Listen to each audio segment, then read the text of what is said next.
अस्सलामुअलैकुम dear viewers. हमारा आज का टॉपिक है निकाह फॉर्म के अंदर गलती के साथ कोई चीज़ या लड़की के वालिद का नाम गलत लिख देना, क्या इसके साथ निकाह की हैसियत पर कोई फ़र्क पड़ता है या नहीं। देखिए मेरे भाइयों और बहनों, ये एक सवाल है जो कि एक भाई ने किया है। वो कहते हैं कि मेरे वालिद का नाम शनाख्ती कार्ड पर गलत है, मेरी तमाम असनाद पर भी मेरे वालिद का वही गलत नाम लिखा हुआ है। पूछना ये था कि मेरे निकाह नामे पर भी वही नाम लिखा जाएगा, क्या वालिद के नाम बदलने से निकाह पर कोई हर्ज पड़ेगा या नहीं।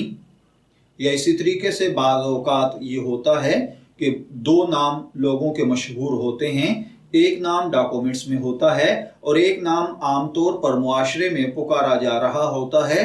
तो अगर गलती से जो शनाख्ती कार्ड पर नाम है उसकी बजाय जिस नाम से पुकारा जाता है वो निकाह नामे पर लिख दिया जाए तो इसमें कोई हर्ज तो नहीं है।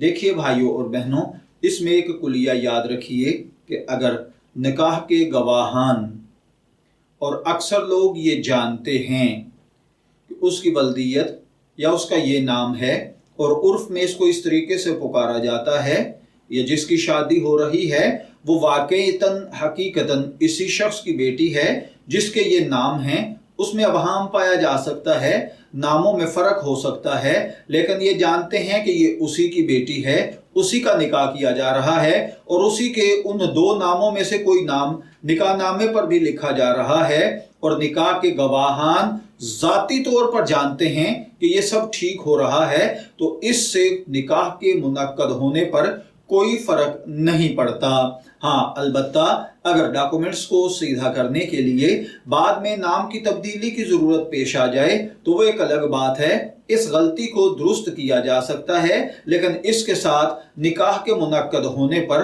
कोई फ़र्क नहीं पड़ेगा। मैं दुआगो हूँ कि अल्लाह ताला हमें इन बातों को समझकर इनके मुताबिक अमल करने की तौफीक अता फरमाए। शब्बीर अहमद को इजाज़त दीजिए, फिर हाजिर होंगे किसी नए टॉपिक के साथ। तब तक के लिए अल्लाह हाफिज़।